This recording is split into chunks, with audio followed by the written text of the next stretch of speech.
David Martínez, de Cyberpunk Edge Runners, es a simple vista un héroe dispuesto a sacrificarse por sus amigos, pero es en realidad una víctima del síndrome del elegido, una trampa mental que lo consume lentamente. La verdad, la respuesta que tienes a los cromos es impresionante. No inventes, no puedo creer que tu cuerpo aguante tanto peso. Cualquier otro ya hubiera tronado, creo que eres... Te crees muy especial. ¿Especial? Sí, creo que lo soy. Antes de sumergirnos en David, vamos a entender qué es exactamente el síndrome del elegido. Este término describe la mentalidad de personajes que creen estar destinados a algo extraordinario, que tienen una misión especial que cumplir en la vida. Psicológicamente, esto puede desencadenar una serie de comportamientos, tanto positivos como peligrosos. Los individuos con este complejo suelen experimentar una disonancia entre su sentido de la responsabilidad y la realidad, lo que puede llevarlos a asumir riesgos extremos o a una constante necesidad de validación externa. En muchos casos, estas personas sienten que deben sacrificar su propio bienestar o incluso su humanidad para cumplir con las expectativas que ellos mismos han creado o que la sociedad les ha impuesto. Pero este deseo de grandeza y diferencia puede llevar a una desconexión emocional y psicológica profunda. David Martínez no nació con una vida fácil. Creció en los barrios más bajos de Night City, una ciudad que premia la ambición y el poder, pero aplasta sin piedad a quienes no logran adaptarse. Desde una edad temprana, David es testigo de la brutalidad y desigualdad de esta metrópoli cibernética. Estas experiencias moldean profundamente su percepción de sí mismo y del mundo que lo rodea. David es un joven que lucha con su identidad, alguien que no encaja en el sistema elitista de la academia donde estudia, un lugar lleno de los hijos de corporativos ricos que lo ven como inferior. Aquí se observa una de las primeras heridas psicológicas que comienza a fracturar su sentido de pertenencia. La alienación social que sufre no solo lo hace sentir que está en desventaja, sino que le inculca una narrativa interna de insuficiencia y de falta de valor. En psicología, esto se conoce como una disonancia de identidad, un fenómeno en el que la percepción de uno mismo no coincide con las expectativas de los demás. David, inmerso en este conflicto, siente que no tiene un lugar en la sociedad corporativa que su madre desea para él. Esta falta de validación externa lo impulsa a buscar una manera de destacar y probarse a sí mismo, sembrando las primeras semillas de lo que más tarde se convertiría en su síndrome. Otra figura clave en su desarrollo psicológico es su madre Gloria. Ella proyecta en David todas sus esperanzas y sueños de un futuro mejor. Gloria no quiere que su hijo termine como ella, atrapada en la lucha diaria para sobrevivir en las sombras de una ciudad que solo valora a los poderosos. En lugar de eso, sueña con verlo ascender a las esferas corporativas, un lugar donde cree que David estará a salvo y podrá prosperar. Sin embargo, la presión de cumplir con estas expectativas pesa mucho más sobre David. Este tipo de presión es lo que en psicología se denomina expectativas parentales internalizadas. Aunque su madre tiene buenas intenciones, el constante recordatorio de que David debe ser alguien crea en él una ansiedad por el futuro. A menudo, cuando los padres imponen expectativas muy altas en sus hijos, ellos pueden desarrollar una necesidad obsesiva de cumplir con esos estándares, lo que lleva a una pérdida de la identidad propia. David se siente atrapado entre el deseo de honrar a su madre y la incapacidad de adaptarse a este mundo. La relación con su madre también refuerza una de las temáticas principales en el arco de David, la búsqueda desesperada de un propósito. Él quiere cumplir con los sacrificios de su madre, pero también quiere ser alguien especial, alguien que no siga el camino que la sociedad ya le ha marcado. Esta combinación de expectativas y la falta de encaje en el sistema corporativo provoca un vacío emocional y una crisis de identidad que se manifiesta tras la muerte de su madre. La muerte de Gloria es el momento que lo define aquí. Vemos cómo el trauma entra en juego. En términos psicológicos, la pérdida repentina de Gloria es lo que desencadena el principio de la transformación de David. La muerte traumática de un ser querido puede hacer que los individuos busquen maneras de darle sentido a la tragedia, y a menudo se refugian en creencias o conductas extremas para llenar el vacío emocional. Para David, la muerte de su madre no solo lo deja solo en el mundo, sino que destruye el único sentido de dirección que tenía. Antes Gloria era el faro que guiaba su camino, y sin ella, David queda perdido. Esta pérdida brutal es lo que empuja a abrazar la idea de que él debe ser alguien especial para compensar la tragedia, lo que se transforma en una forma de justificación cognitiva para su futura autodestrucción. Aquí se observa un fenómeno psicológico llamado desarrollo reactivo del sentido del yo, donde ante la pérdida de una figura que le daba sentido y un propósito, además de la estabilidad, David se ve obligado a reconstruir su identidad en base a algo nuevo, y en este caso lo que toma es una narrativa peligrosa.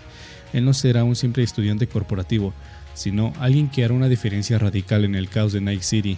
Este es el germen del síndrome del elegido, una respuesta al dolor y al vacío que siente tras perder a su madre. En lugar de lidiar con su trauma de manera saludable, David canaliza su duelo en una búsqueda desmedida de grandeza. En lugar de enfrentar sus emociones, él las suprime. El Sandevistan no es solo un implante cibernético en Edgerunners, sino que es un símbolo del destino de David, un arma de doble filo que no solo le otorga poder, sino que refuerza su creencia peligrosa de que él es diferente, que está destinado a algo más grande que el resto. El Sandevistan representa una manifestación física de su complejo, de su deseo de ser especial en un mundo que no ofrece oportunidades a quienes nacen sin privilegios, pero más allá de sus beneficios superficiales, también amplifica sus distorsiones cognitivas. Desde el momento en que David se implanta el Sandevistan, se crea un ciclo de refuerzo psicológico extremadamente peligroso. Este fenómeno es conocido como refuerzo positivo. Cada vez que usa el implante, su sentido de autoeficacia se incrementa.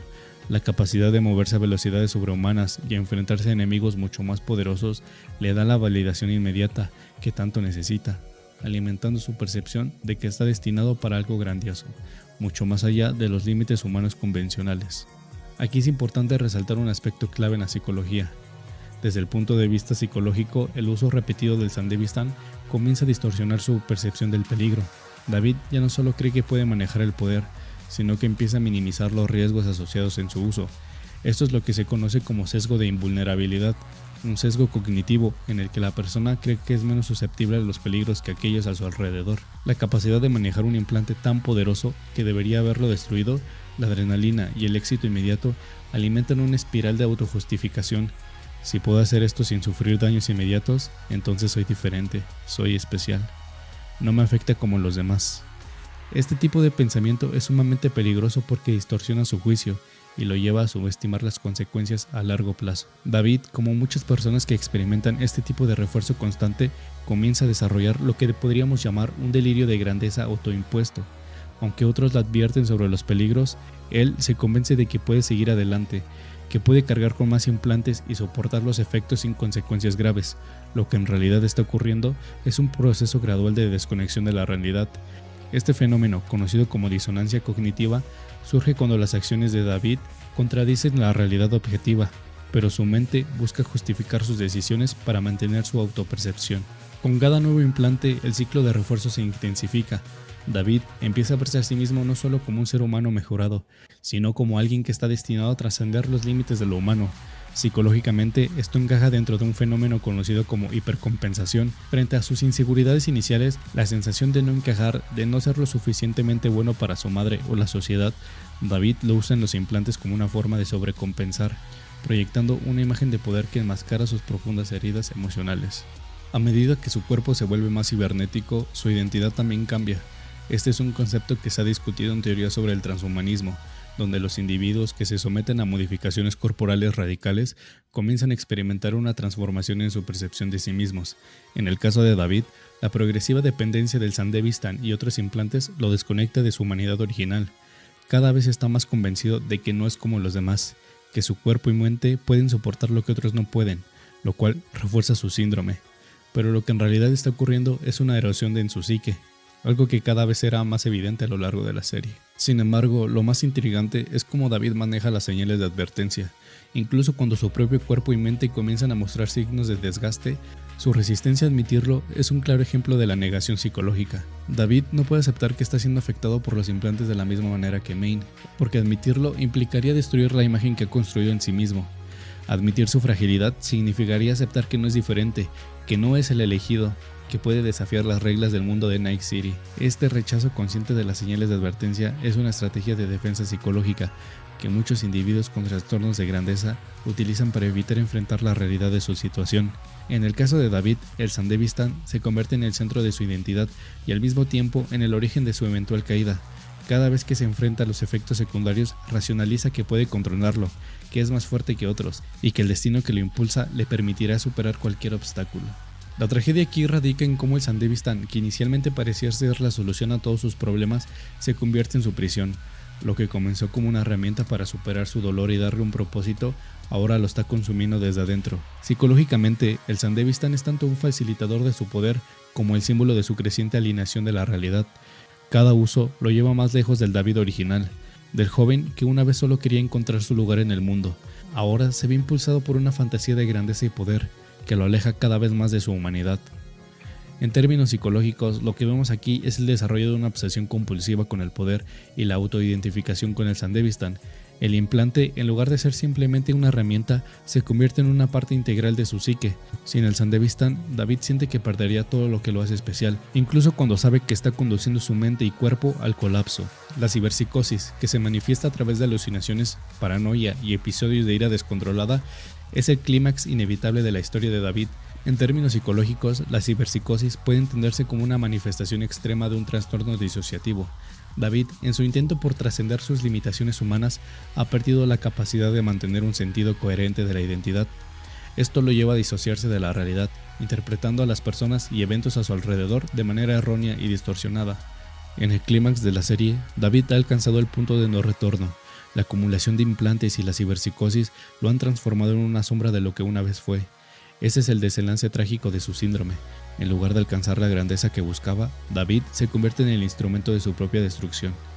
Desde el punto de vista psicológico, David ha caído en lo que podríamos llamar identificación total con el arquetipo del héroe trágico. En su mente, el sufrimiento y la destrucción son el precio inevitable que debe pagar para cumplir con su destino. Esto es un reflejo de mecanismo psicológico conocido como fantasía de omnipotencia. Las personas que se ven a sí mismas como figuras heroicas o especiales pueden caer en la trampa de creer que el sufrimiento personal los convierte en algo más grande, en algo trascendental. Para David, este sufrimiento es la culminación de su viaje. En su mente, morir como un héroe trágico es preferible a vivir como alguien ordinario. Sin embargo, lo que vemos no es grandeza, sino la destrucción total de una identidad fragmentada. David se convierte en lo que temía, una víctima más del sistema despiadado de Night City. A nivel psicológico, este es el colapso final de su identidad. La alineación completa de su humanidad y su incapacidad de reconocer su propio límite físico y mental lo llevan a la autodestrucción. La tragedia más profunda de David es que nunca logra comprender que su valor no residía en su capacidad de superar sus límites físicos, sino en las conexiones emocionales que formaba con los demás. Lucy, quien representaba su última conexión con la humanidad, es quien mantiene la esperanza de un futuro diferente. Mientras David cae en el abismo de su obsesión, Lucy sueña con algo más simple y humano, la libertad de escapar, de ser ella misma sin el peso de un destino impuesto. El contraste entre ambos personajes es un reflejo de dos caminos psicológicos diferentes. Mientras David sigue el camino del síndrome del elegido, atrapado en una narrativa de autodestrucción y poder, Lucy representa el anhelo por la paz y la liberación. Aquí vemos cómo el síndrome del elegido no solo destruye a David, sino que también lo aísla de las personas que podrían haberlo salvado como Lucy. Night City no es solo el escenario donde se desarrolla la historia de Cyberpunk Edge Runners, es un personaje por derecho propio, una identidad viva que devora y transforma a todos los que viven bajo su sombra. La ciudad ejerce una influencia psicológica omnipresente sobre sus habitantes, incluyendo a David, cuyo destino está en gran parte moldeado por la despiadada naturaleza de este entorno. Como nos demuestra la historia de David, el poder y el destino no siempre nos lleva a un lugar que esperamos. En un mundo como Night City, no importa cuán fuerte seas, siempre habrá algo que te empuje hacia el abismo. David luchó hasta el final, pero incluso él no pudo escapar del ciclo destructivo de la ciudad. La historia de David nos deja con una lección.